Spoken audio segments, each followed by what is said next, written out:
The United Nations says the war in Ukraine will act as a catalyst for unprecedented growth in renewable power generation, especially in parts of Southeast and Eastern Europe and Central Asia.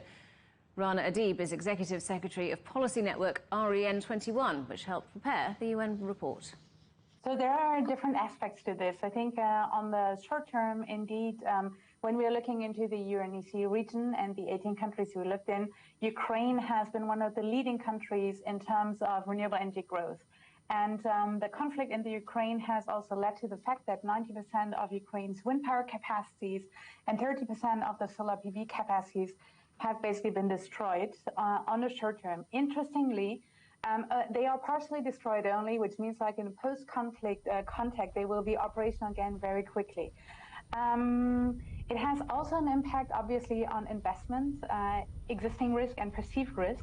But on the positive side, I guess, the conflict has really highlighted how important it is to move away from fossil fuel for energy security and sovereignty reasons. And renewable energy plays a key role here. So the awareness about the objective and the potential of renewable energy is growing in the UNEC region, but also in Europe and globally.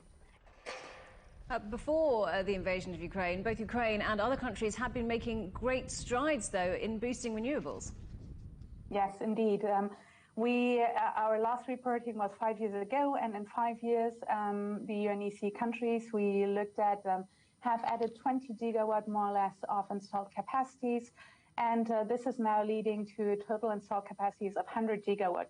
What is very interesting here is that for the first time, it's solar photovoltaics and wind that have really been contributing to the major extent to this uptake. And why is this happening? It's really happening because there has already been an increasing understanding how important energy security is. Why is this the case? I think the UNEC region is kind of the microcosm and is reflective of the global energy situation. In those 18 countries, 5 countries are producing natural gas and oil, and all the other countries are highly dependent on fossil fuel imports. That's one part. The other part is some countries depend very much on hydropower, and because of climate change, the production of hydropower has actually gone down.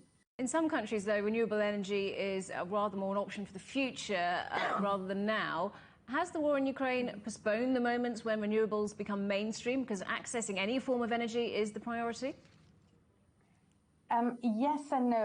I think there is really the reality that many of those countries have historically 100% electricity access. And still, they are really encountering energy poverty in many countries. This can be in remote and rural areas, but it is also because energy is more than electricity. It is also about heating, cooling, and transportation. And this is something which is very much at the forefront. So there is really a need to invest in solutions that can basically address those challenging topics and that are threats to the economic development and also to society. On a short term. Renewable energy here, especially decentralized renewable energy, are solutions and are very good alternatives and also cost-effective alternatives to importing fossil fuels.